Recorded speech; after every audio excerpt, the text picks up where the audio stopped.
일반인과 재능이 있는 사람들이 시간을 사용하는 방식에 차이가 있음을 말한다. 일반인들은 시간을 어떻게 보낼 것인가를 생각하는 경향이 있는 반면, 재능이 있는 사람들은 시간을 최대한 활용하고 효과적으로 활용하는데 더 집중한다는 의미를 담고 있다.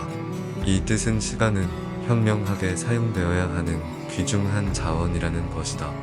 보통 사람들은 시간을 의미 없이 소비되는 것으로 볼 수도 있고, 그들이 그것을 어떻게 사용하는지에 대해 생각하지 않는다.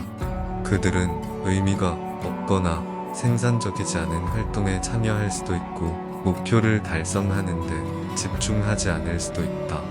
반면에 재능이 있는 사람들은 시간의 중요성을 인식하고 그것을 최대한 활용하려고 노력한다. 그들은 시간이 제한되어 있고 그들의 목표와 열망을 성취하기 위해서는 시간을 효율적으로 사용해야 한다는 것을 이해한다. 그들은 일에 더 집중하고 성공하기 노력한다. 예를 들어 보통 사람들은 TV를 보거나 SNS를 보면서 시간을 보내는 반면, 재능이 있는 사람들은 그 시간을 그들의 기술을 연습하거나 프로젝트를 수행하는데 사용할 수 있다. 보통 사람들은 주말을 집에서 빈둥거리면서 보낼 수 있고, 재능이 있는 사람들은 그 시간을 수업을 듣거나 부업으로 일할 때 사용할 수 있다. 게다가 보통 사람들은 일을 미루는 경향이 있는 반면, 재능이 있는 사람들은 무언가를 배우면서 일을 계속하고 있을 가능성이 더 높다. 재능 있는 사람들은 시간은 현명하게 사용되어야 하고 매 순간이 중요하다는 것을 잘 이해하고 있다. 쇼펜하우어는 부정적인 생각과 행동이 사람의 신체적 외모, 특히 얼굴과 눈에 가시적인 영향을 미칠 수 있다고 말한다. 이는 사람의 내면 상태가 그들의 외면에 반영될 수 있다는 생각으로 이해할 수 있다.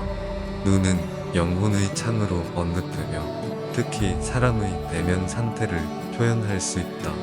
사람이 분노, 두려움, 슬픔과 같은 부정적인 감정을 경험할 때 그것은 눈동자, 눈꺼풀 또는 전체적인 시선의 변화를 통해 그들의 눈에 반영될 수 있다. 마찬가지로 죄책감, 수치심, 분노와 같은 부정적인 생각을 경험하고 있을 때 그것은 또한 받지 않거나 유령 같은 표정을 통해 그들의 눈에 반영될 수 있다. 사악한 생각과 가치 없는 노력도 얼굴 전체에 나타난다. 한 사람이 부정적인 생각과 행동을 지속적으로 할 때 그것은 그들의 외모의 활력과 에너지의 부족을 초래할 수 있다.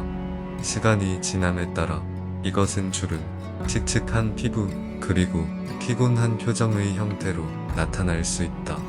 예를 들어 다른 사람들에 대한 분노와 원망의 감정에 지속적으로 소비되는 사람은 빈번한 인상과 찡그린 얼굴로 인해 그들의 이마와 눈 주위에 주름이 생길 수 있다. 또 다른 예는 얼굴에 초췌하고 피곤한 모습으로 이어질 수 있는 과도한 술과 약물 섭취에 탐닉하는 사람일 것이다. 사람의 내면 상태와 그들의 외면 사이의 연관성을 강조한다.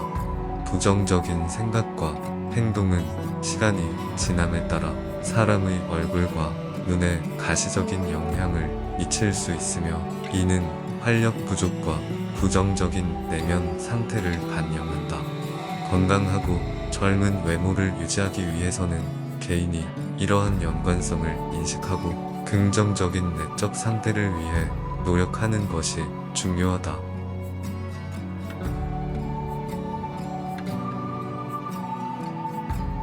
우리가 무언가의 가치를 진정으로 이해하고 감사하게 되는 것은 상실을 통해서라고 말한다. 상실은 무언가를 잃거나 빼앗기는 행위로 정의될 수 있으며, 그것은 죽음, 이별, 질병 또는 직업 상실과 같은 많은 형태로 올 수 있다. 그것은 사람이든 사물이든 경험이든 그 가치를 우리에게 가르쳐주는 강력한 동기부여가 될 수 있다. 우리가 무언가를 잃거나 누군가를 잃었을 때 우리는 그것이 더 이상 존재하지 않는다는 사실에 직면해야 하고 그것이 다시는 존재하지 않을 것이라는 현실을 받아들일 수밖에 없다. 이것은 고통스럽고 어려운 과정일 수도 있지만 또한 우리가 그 물건이나 사람의 가치에 대해 더 깊이 이해할 수 있게 해준다. 예를 들어 한 사람이 사랑하는 사람을 잃었을 때 그들은 그 사람이 그들의 삶에서 존재하는 진정한 가치를 깨닫게 될 수도 있다. 그들은 사랑, 그리고 우정에 감사할 것이고 그 사람이 그들에게 얼마나 큰 의미가 있는지 이해하게 될 것이다. 비슷하게 한 사람이 직장을 잃었을 때 그들은 재정적 안정의 가치와 안정적인 직업의 중요성을 이해하게 될 수도 있다. 반면에 우리가 무언가를 소유할 때 우리는 그것을 당연하게 여기고 그것의 가치를 완전히 인정하지 않을 수도 있다. 예를 들어 우리가 건강할 때 우리는 질병이 찾아올 때까지 건강의 중요성을 완전히 인식하지 못할 수도 있습니다. 우리는 이러한 인식이 당연한 것으로 여기지 않고 자신의 삶에서 가진 것에 대한 감사 그리고 앞으로 나아갈 노력을 하는 것이 중요합니다.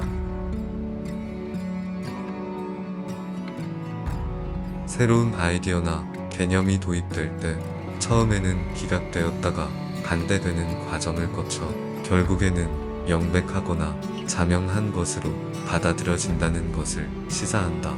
사람들이 변화와 새로운 생각에 저항하고 그것들이 받아들여지는데 시간이 걸릴 수 있다는 생각을 강조한다.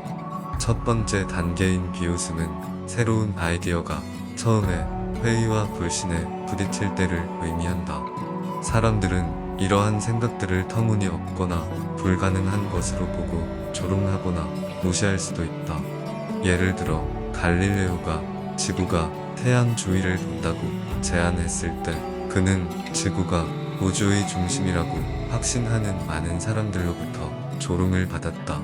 두 번째 단계인 격렬한 반대는 새로운 아이디어가 주목을 받고 관심을 끌기 시작할 때 현상 유지에 투자하는 사람들의 적극적인 저항에 직면할 수 있다는 것을 의미한다. 이것은 아이디어를 억압하거나 신뢰를 떨어뜨리기 위한 적극적인 시도의 형태를 취할 수 있다. 예를 들어 마틴 루터가 개신교에 대한 그의 생각을 제안했을 때 그는 그의 생각을 그들의 권력과 권위에 대한 위협으로 본 가톨릭 교회의 격렬한 반대에 직면했다. 자명한 것으로 받아들이는 세 번째 단계는 새로운 아이디어가 철저하게 검토되고 논의되고 시간의 시련을 견뎌냈을 때 사람들은 그것을 진실하고 명백한 것으로 받아들이기 시작할 것이다. 이 단계는 아이디어가 근본적인 진실로 널리 받아들여지는 것으로 특징 지어진다. 예를 들어 찰스 다윈이 제안한 진화론은 처음 소개될 때는 강한 반대에 부딪혔지만 시간이 지나면서 더 많은 증거가 모이면서 자명한 진리로 널리 받아들여지게 되었다. 사람들이 가질 수 있는 변화에 대한 저항과 새로운 아이디어에 대한 논평으로 이해할 수 있으며 이들이 받아들여지기까지는 시간이 걸릴 수 있다. 이 과정을 인식하고 새로운 아이디어와 관점이 처음에 회의나 저항에 부딪힐 수 있더라도 열린 마음을 유지하는 것이 중요하다.